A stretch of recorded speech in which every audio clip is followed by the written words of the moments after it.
ಕ್ರೀಡಾ ಚಟುವಟಿಕೆ ಪಕ್ಷ ಸಂಘಟನೆ ಹಾಗೂ ಎಲ್ಲ ಸಮುದಾಯದ ಜನರ ಕಾರ್ಯಕ್ರಮದಲ್ಲಿ ಪಾಲ್ಗೊಳ್ಳುವಿಕೆ ಮೂಲಕ ಜಿ ಸುರೇಶ್ ಅವರು ಅಜಾತಶತ್ರು ಎಂದು ರಾಜ್ಯ ಸಣ್ಣ ನೀರಾವರಿ ವಿಜ್ಞಾನ ಮತ್ತು ತಂತ್ರಜ್ಞಾನ ಸಚಿವರಾದ ಎನ್ಎಸ್ ಬೋಸರಾಜ್ ಅವರು ಹೇಳಿದರು. ಅವರಿಂದು ನಗರದ ರಂಗಮಂದಿರದಲ್ಲಿ ಜಿ ಸುರೇಶ್ ಪ್ರತಿಷ್ಠಾನ ಸಂಸ್ಥೆಯಿಂದ ಹಮ್ಮಿಕೊಂಡಿದ್ದ ವೀರ ಹನುಮಾನ್ ರಚನೆಯ ಆತ್ಮಬಂಧು 2 ಜೀವ 1 ಕಥನಕ ಕೃತಿ ಲೋಕಾರ್ಪಣೆ ಕಾರ್ಯಕ್ರಮವನ್ನು ಉದ್ಘಾಟಿಸಿ ಮಾತನಾಡಿದರು. ಜಿ ಸುರೇಶ್ ಅವರು ಕೆಲಸವನ್ನು ಶಿಸ್ತುಬದ್ಧವಾಗಿ ಮಾಡುವ ಮೂಲಕ ಸರಳ ವ್ಯಕ್ತಿತ್ವ ಹೊಂದಿದ್ದರು. ಕೆಲಸವನ್ನು ಅಚ್ಚುಕಟ್ಟಾಗಿ ನಿರ್ವಹಿಸುವ ಮೂಲಕ ಯಶಸ್ವಿಗೆ ಕಾರಣಭೂತರಾಗಿದ್ದರು. ಎಲ್ಲ ಸಮುದಾಯದ ಜನರೊಂದಿಗೆ ಉತ್ತಮ ಒಡನಾಟ ಹೊಂದಿದ್ದರು. ಯಾವುದೇ ಜಾತಿ ಧರ್ಮ ಭೇದ ಭಾವ ಇಲ್ಲದೆ ಎಲ್ಲ ಸಮುದಾಯದ ಜನರ ಕಾರ್ಯಕ್ರಮಗಳಲ್ಲಿ ಭಾಗವಹಿಸುತ್ತಿದ್ದರು. ವೀರ ಹನುಮಾನ್ ಅವರು ಆತ್ಮಬಂಧು ಕೃತಿಯ ಮೂಲಕ ಜಿ ಸುರೇಶ್ ಅವರ ಸ್ನೇಹ ಬಂಧ ಮತ್ತು ಜೀವನದ ಪರಿಚಯ ಮಾಡಿಕೊಟ್ಟಿದ್ದಾರೆ. ಜಿ ಸುರೇಶ್ ಅವರ ಜೀವನ ನಮ್ಮೆಲ್ಲರಿಗೆ ಮಾದರಿಯಾಗಿದೆ. ಬಂಗಾರಪ್ಪ ಅವರ ಕುಟುಂಬಸ್ಥರೊಂದಿಗೆ ನಿರಂತರ ಸಂಪರ್ಕ ಹೊಂದಿದ್ದರು. ನಮ್ಮ ಜೀವನ ಉದ್ದಗಲಕ್ಕೂ ಜಿ ಸುರೇಶ್ ಅವರನ್ನು ನೆನಪು ಮಾಡಿಕೊಳ್ಳಬೇಕು ಎಂದರು. ಜಿ ಸುರೇಶ್ ಅವರು ಕುಮಾರ ಬಂಗಾರಪ್ಪ ಕುಟುಂಬಸ್ಥರೊಂದಿಗೆ ನಿರಂತರವಾಗಿ ಸಂಪರ್ಕ ಹೊಂದಿದ್ದರು. ಮಾಜಿ ಸಚಿವ ಬಂಗಾರಪ್ಪ ಅವರು ಮಾತನಾಡಿ, ಜಿ ಸುರೇಶ್ ಅವರು ಅತ್ಯಂತ ಸರಳ ಜೀವಿ ಹಾಗೂ ನಮ್ಮ ಕುಟುಂಬಸ್ಥರೊಂದಿಗೆ ಉತ್ತಮ ಒಡನಾಟ ಹೊಂದಿದ್ದರು. ಅಲ್ಲದೆ ನಾವು ಯಾವುದೇ ಪಕ್ಷದಲ್ಲಿ ಇದ್ದರೂ ಸಹ ನಮ್ಮ ಹಿತಚಿಂತಕರಾಗಿ ಜಿ ಸುರೇಶ್ ಅವರು ನಮ್ಮ ಬೆನ್ನೆಲುಬಾಗಿ ನಿಂತಿದ್ದರು. ನನ್ನ ತಂದೆಯವರ ಪ್ರತಿ ಹುಟ್ಟುಹಬ್ಬದಲ್ಲಿ ಭಾಗಿಯಾಗುತ್ತಿದ್ದರು. ಕೊನೆಯವರೆಗೂ ಬಂಗಾರಪ್ಪನವರ ಶಿಷ್ಯರಾಗಿ ಅವರ ತತ್ವ ಸಿದ್ಧಾಂತಗಳಿಗೆ ಬದ್ಧರಾಗಿ ನಡೆದುಕೊಂಡಿದ್ದರು.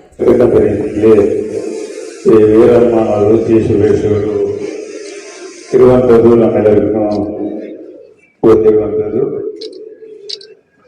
ಸುರೇಶ್ ಅವರನ್ನ ಇವತ್ತು ನಾವೆಲ್ಲರೂ ಸ್ಮರಿಸುವಂತ ಸಂದರ್ಭ.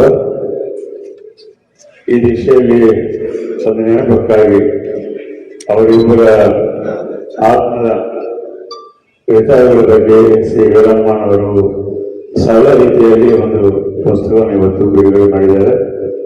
ಆ ಕೃತಿ ಬಿಡುಗಡೆ ಸಹಿತ ಸುರೇಶ್ ಅವರಿಗೆ ಅತ್ಯಂತ ಪ್ರೀತಿಯಾಗಿರ್ತಕ್ಕಂಥ ಗೌರವ ಸಾಧನೆಯಾಗಿರ್ತಕ್ಕಂಥ ಶ್ರೀಮಾನ್ ಬಂಗಾರಪ್ಪನವರ ಒಕ್ಕಲಾಗಿರ್ತಕ್ಕಂಥ ಕುಮಾರ್ ಬಂಗಾರಪ್ಪನವರುಗಳಿಂದ ಬಿಡುಗಡೆ ಆಗಿರ್ತಕ್ಕಂಥ ಸಹಿತ ನಾವಿಲ್ಲಿ ಸ್ಮರಿಸುವಂಥದ್ದು.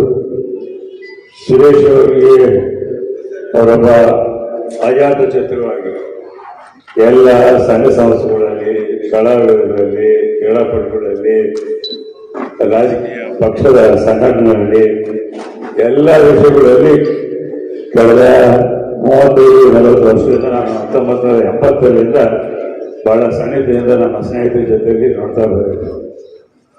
ಯಾವುದೇ ಸಂದರ್ಭದಲ್ಲಿ, ಯಾವುದೇ ಕಾರ್ಯಕ್ರಮದಲ್ಲಿ, ಯಾವುದೇ ತೊಂದರೆ ಇರತಕ್ಕಂಥ ಸಂದರ್ಭಗಳಲ್ಲಿ ಸಹಿತ ಬಹಳ ಉತ್ಸಾಹದಿಂದ, ಸಮಾಧಾನದಿಂದ, ಎಲ್ಲರಿಗೂ ಯಾವುದೇ ಮನಸ್ಸಿಗೆ ನೋವಾಗಲಾರದಂತೆ ಸಮಾಜ ಸಂಘಟಿಸ್ತಕ್ಕಂಥ ಒಂದು ವ್ಯಕ್ತಿತ್ವ ಹೊಂದಿರತಕ್ಕಂಥ ಸುರೇಶ್ ಇವತ್ತು ನಮ್ಮೆಲ್ಲರನ್ನು ಬಿಟ್ಟು ಹೋಗಿದ್ದಾರೆ. ಅವರು ಸಣ್ಣ ಚಿತ್ರದ ಕಾರ್ಯಕ್ರಮಗಳಿಗೆ ಸತತವಾಗಿ ನನ್ನನ್ನು ರಾಯಚೂರಿಗೆ ಬರ್ಮಾಡ್ಕೊಂಡಿದ್ದಾರೆ. ರಾಯಚೂರು ಅಂದ್ರೆ ಒಂದು ಗಂಡು ಮೆಟ್ಟದ ನೆಲನೇ.